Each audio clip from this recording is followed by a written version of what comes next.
Hi, everybody. Welcome to City Beat. I'm your host, Nancy Byrne, and we are in the Las Vegas City Council chambers. It's such a beautiful room. You know, a lot of business takes place here that affects you if you live within the city limits, whether it's the City Council meeting here on the first and third Wednesdays of the month, or the Planning Commission examining the possibility of new businesses opening up within the city. Well, right now, we're going to take you to a business they recently gave the okay to. It's called District Deli and Coffee. Crystal Allen and I stopped by there to see what they have to offer.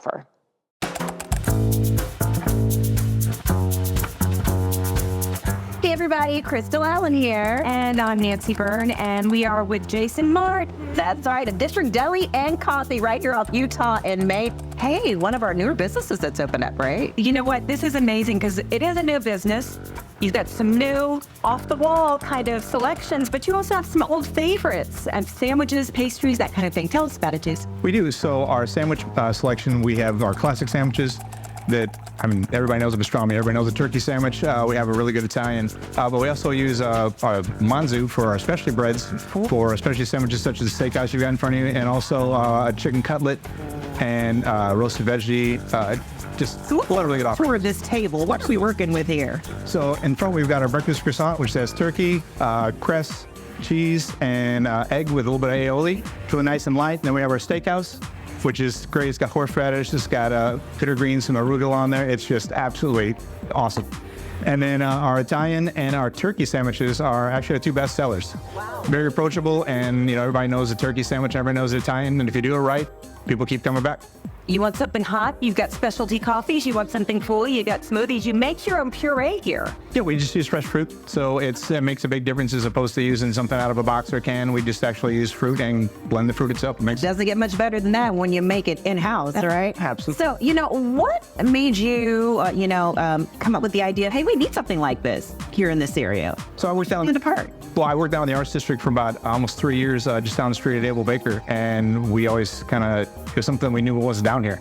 So when you find there's the need for something and you've got the ability to go ahead and make it happen, well, we got together with my other two partners and we made it happen. And you know what I really love about the philosophy down here in the Arts District is the people who own businesses don't think of it as competition when someone comes in. It's like the more the merrier, and you guys work together like you work with your neighbors. Absolutely. It's a horse trailer, good friends of ours.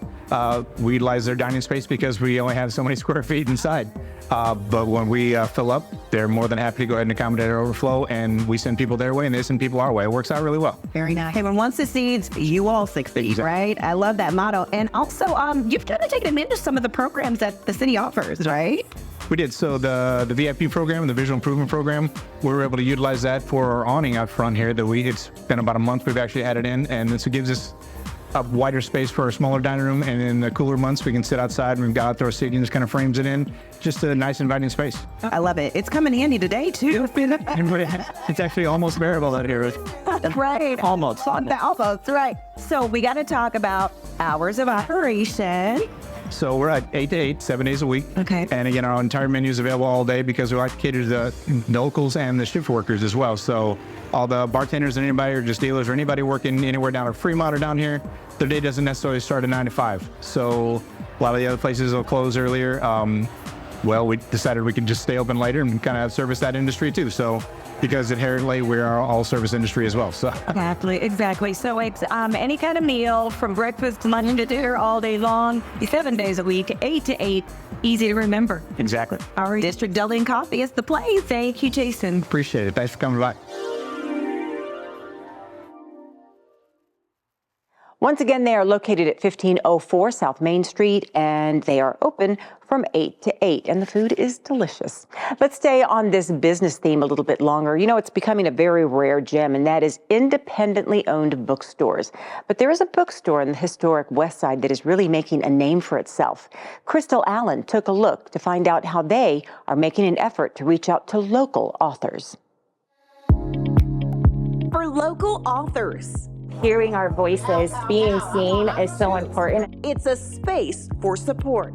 To be able to have this type of outlet, right, around good people with a family atmosphere.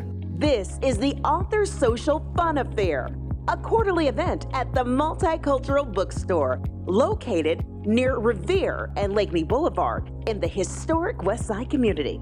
We wanted a space to meet local authors. Local authors like Sabrina Hughes, the founder and lead author of Sabribi Babies Brown Book Publishing Company.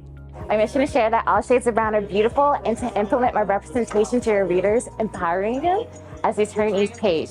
Also in the author's spotlight, And the title of my book is Perfect Destruction, Part 1. Success Jones. The local author shared the backstory behind his page-turning drama based on his life story. The Multicultural Bookstore is giving the floor to local authors, allowing them to listen, learn, and level up when it comes to their craft. This is a place or a gathering where they can learn some of the things that they may have not thought of. Yeah, that's important for them being successful. Tamara Shiloh should know. She and Carol Santiago co-founded the bookstore. Shiloh is a renowned children's book author, widely known for her historical fiction chapter book series. It's called Just Imagine, What If There Were No Black People in the World? It highlights African-American inventors, scientists, and other notable Black people in history. Her colleague and bookstore co-founder, Carol Santiago, is an esteemed educator of more than 30 years, highly regarded for her work in curriculum development and literacy efforts supporting children. Both see the bookstore bolstering the work and raising awareness of local talent. They're putting out the word to all corners of the community, especially when it comes to its youngest residents. The goal is to identify them, bring them into the school so the children can know. They may see someone walking down the street and go, oh, I know that author, right? The Author Social Fun Affair is just the beginning. Shiloh and Santiago plan to hold additional workshops to support local authors. Sometimes authors, they don't realize the work that goes into their craft, after the fact or even during the fact. So, or some of the things that they need or things they don't know. Being a first-time author, I thought when I wrote this book, it was just gonna shoot off like a skyrocket, right?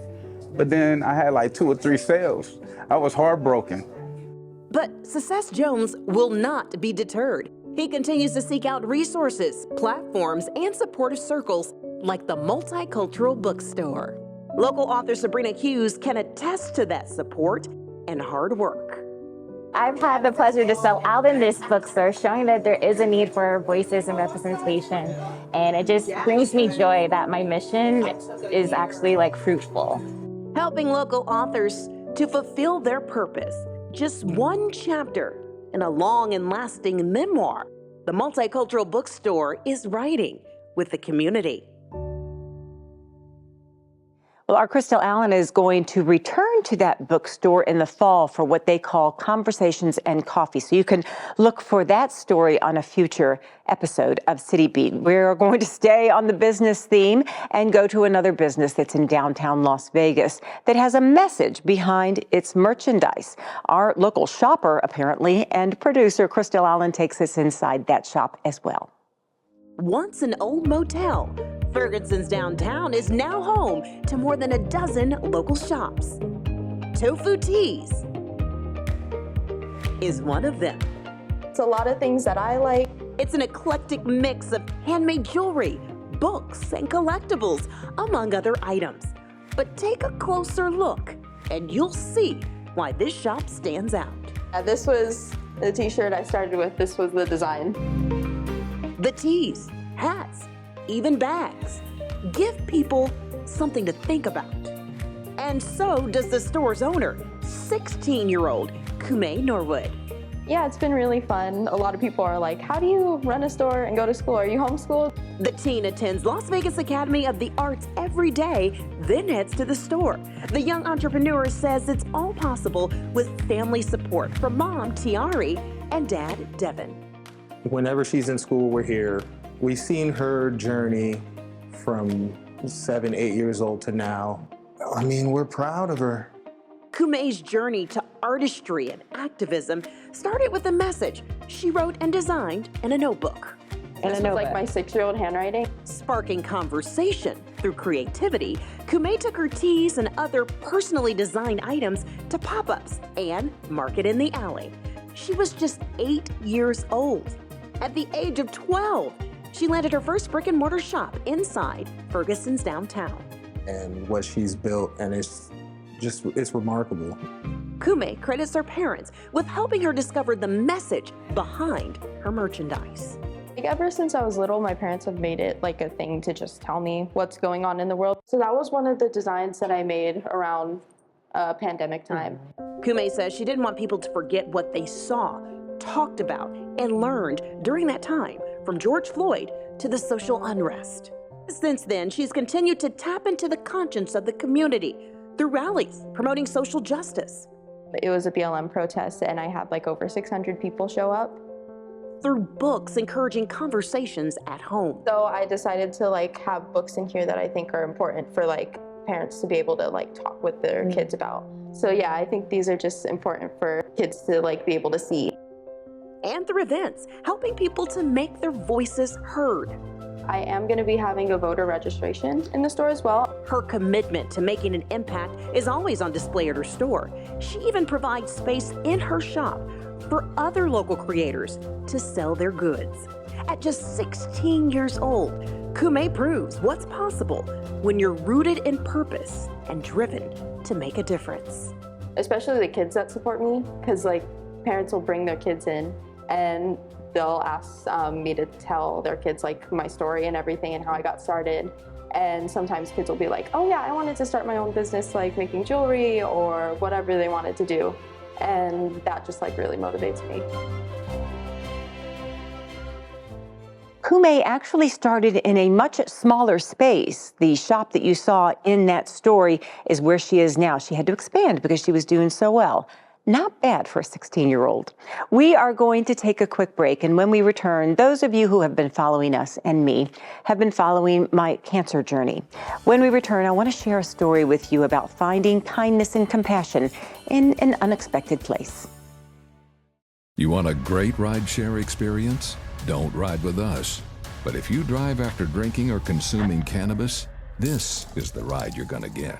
Plan a ride, or we'll pick you up. Paid for by the Nevada Departments of Public Safety and Transportation. Welcome back to City Beat. Those of you who have been following me here on Channel 2 and on my Facebook page know that I've been very open about my journey with esophageal cancer, from the discovery of the disease to the radiation, chemo, the surgery, and the recovery from that. Well, I have promised all along to tell the good, bad, and the ugly.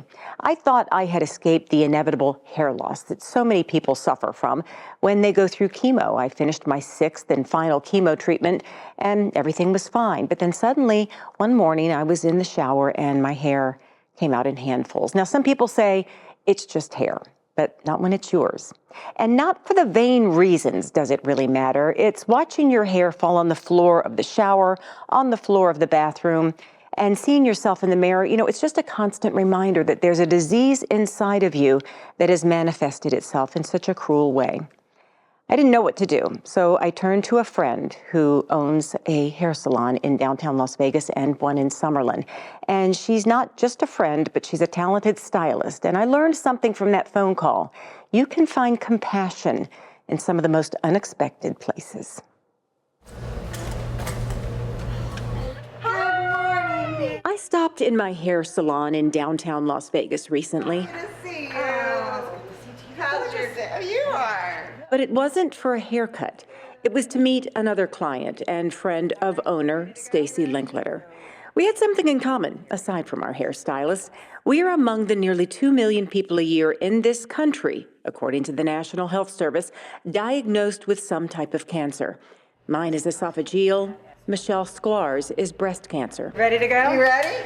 Okay, let's do it. And at least for right now, we can say we are among those who are beating it. Thanks in one small but very important part to Stacy. Here's Michelle's story. March of 2023, I was laying in bed and I felt this lump in my breast. That was a shock. I tried to lead a pretty healthy life, and I had actually had cancer before when I turned 50, thyroid cancer. So I thought, I already gave it the office. What is going on? But, you know, quickly sort of regrouped and came up with a plan and figured we needed to move forward. Due to the aggressiveness of the tumor, she learned she would not only need surgery, she would need chemotherapy. That was almost worse than knowing that I had cancer. She says she tried cold capping, a method that freezes the follicles and can save the hair.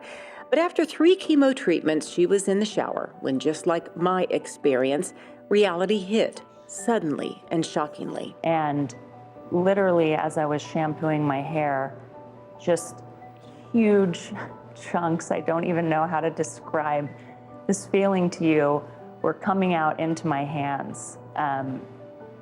Not the usual shedding that someone would ever have, but just giant clumps of my hair in that moment. And I realized it was over. I was not going to be able to keep my hair. Michelle did exactly what I did. She turned to her stylist and my stylist, our friend Stacy. I went literally from the shower to my cell phone, and I called Stacy and I said, "It's happening. What can I do? What should I do?" And she said, "Come in immediately." And I said, "Tomorrow? Later today?" She said, "No, come now. I'm clearing my schedule. Come now." Michelle arrived, and Stacy, sadly being no stranger to helping clients through this, started her assessment. Actually, she turned me away from the mirror because she knew how traumatic it would be for me to see what was going on with my hair. I didn't want her to see what I was seeing. What she was feeling in the shower was one thing, but what I was seeing was almost even a little scary for me. And she turned me around to see the mirror and said, "I think we need to shave it." And I said, "Yeah, we do. We do." And so she did that for me, which was strangely such an intimate act to have this person remove your hair, which again was just something that I had hoped I wouldn't have to do, but she was there for me in that moment and made it in fact into something joyful. My story is strikingly similar. I made it through my 6th and final chemo treatment, thinking my hair was saved, when on a Friday morning in the shower, I was dealt the painful reality. While chemo was fighting the cancer, it was fighting back in part by taking most of my hair. In tears, I called Stacy. Because I don't take phone calls when I'm behind the chair. And whoever it was, I can't remember who answered the phone that day, came to me and said, "Nancy Byrne is on the phone and really needs to talk to you." And at that moment, I knew that. At that moment, I knew. Stacy already knew my cancer journey and had almost been expecting that call. The moment I heard you and felt you through the phone, I just said, "I need to get you in here immediately." Because at that moment, the more that I could sense you experiencing the hair loss, the worse it was going to be for your mental space. And because I have been through this with people, the sooner that we can eliminate this, the better the healing process begins. She calls it going through a process. Those of us on the other side of that process call it nothing short of pure kindness, immeasurable and priceless compassion. With my sister-in-law Nicole by my side, Stacy was able to save my extraordinarily thinning hair and turn it into a pixie, enabling me to face the world and get back to work. With much of my job being on camera, that was so important to me. Michelle and I are just 2 of more than a dozen people Stacy has helped through this painful process. I feel her being able to make this a tolerable and, yes, even kind of joyful experience is a unique gift that she's been given and passes on to us. I think it's about the journey, and we all go through things in life. And to know that I'm part of that journey with people like you and like Michelle and others, I feel it's almost a gift for me to be able to get to that phase, if you will, because for most people it's inevitable, and I know what to expect. And I think that through my practice, I've been able to go through the journey with people with grace. Stacey can't speak on behalf of all of her profession, but she does advise others going through this to turn to their hairstylists. They know your hair and how to help. You just may find compassion and care in an unexpected place, like Michelle and I did. Don't be afraid. Don't be afraid. You will be stronger. You will be beautiful. You will be that much more amazing. Don't be afraid.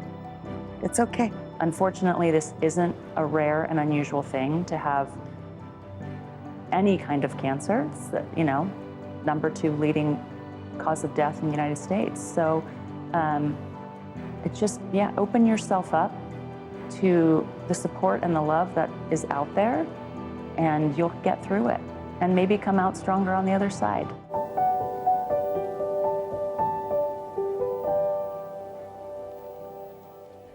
I want to thank Stacey and I want to thank Michelle for being so open with these stories. It's not easy, but it really is our hope that we're helping other people. We're not talking about it because it's fun, I assure you. We're going to take a quick break, and then we have some park stories, one about a park that's changing and one about a park that's been with us for decades. Stay with us. Congratulations to the City of Las Vegas Employee of the Month, Zach Bucher. Zach is a longtime employee with the city, but recently moved to Government and Community Affairs. Several years ago, he met Las Vegas citizen and World War II veteran Onofrio Nono Zakari. Nono is one of the thousands who stormed Omaha Beach at Normandy on D-Day 80 years ago, June 6th of 1944. Zach was a key component in Nono receiving a long overdue Purple Heart and being recognized by the City Council. Nono is now 101 years old and this year received an invitation to return to Omaha Beach with other survivors for the 80th anniversary of the D-Day invasion. He wanted to go, but would need a caretaker to go with him to help with the extensive travel schedule. Sadly, there was no one to support him on this pilgrimage. That is, when Zach stepped up and offered to go as his chaperone. It was a selfless act by Zach, who has a wife, job, and responsibilities here, but wanted to make sure this man could achieve this dream. While there, he became Nono's public information officer, helping to organize interviews with the many journalists who wanted to talk with this rare survivor who attended the ceremony all the way from Las Vegas, Nevada. Zach demonstrated that each of our citizens is special, and we should strive to help in any way we can. Congratulations to Zach Bucher, City of Las Vegas Employee of the Month.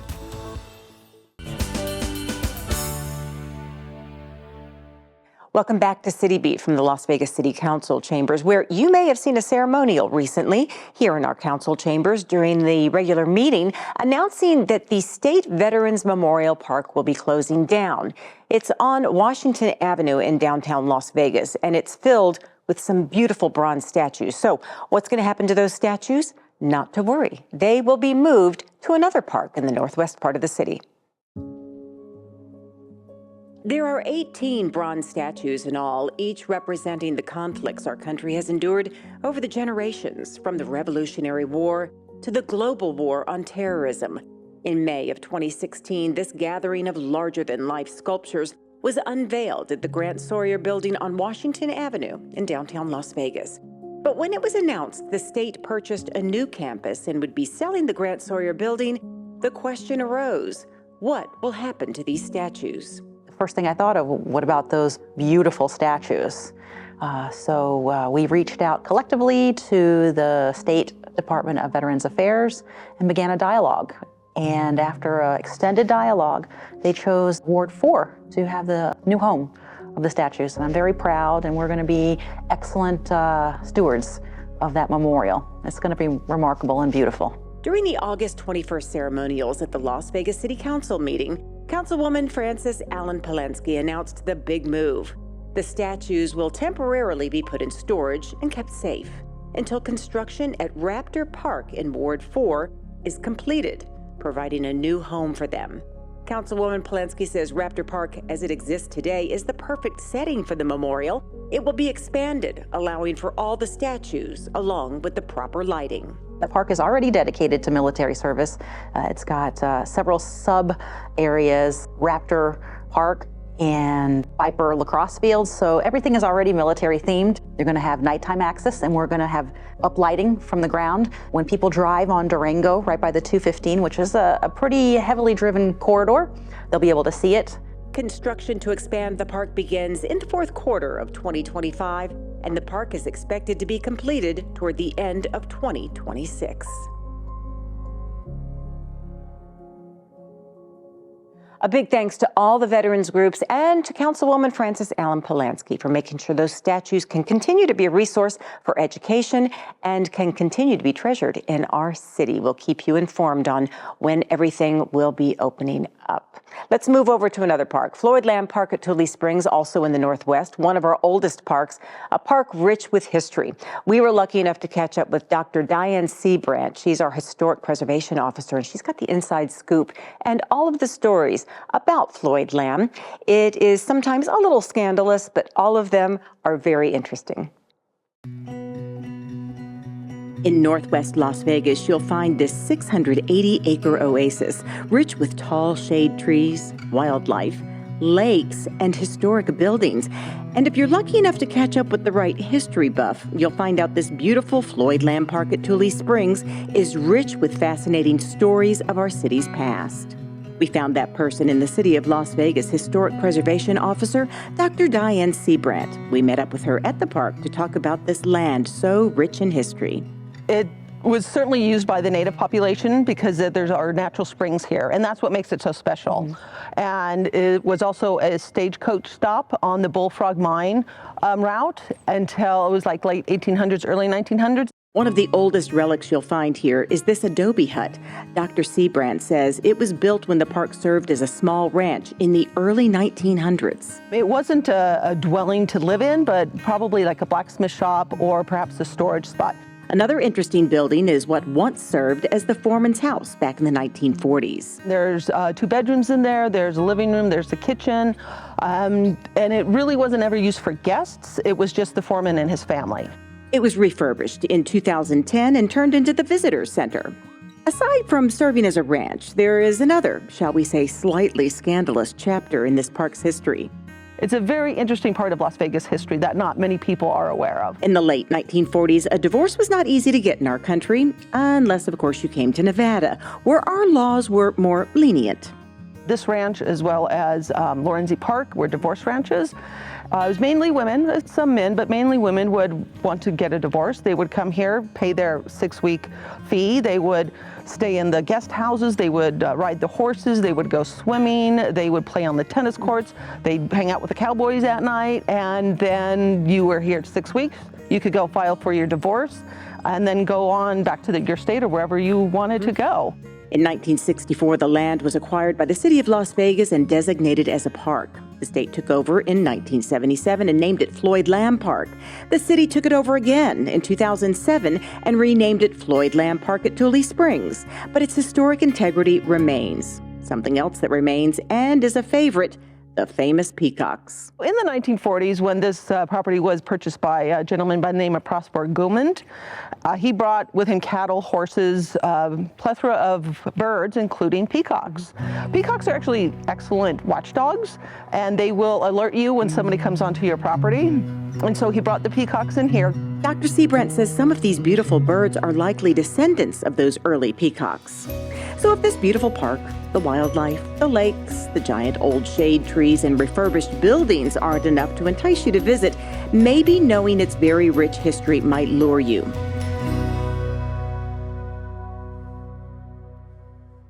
Well, that does it for the City Beat. Thank you so much for joining us, and we'll see you next time around. Find out what's going on all over the city of Las Vegas by subscribing to the City Beat e-newsletter. Simply scan this QR code to get a preview of each show twice a month.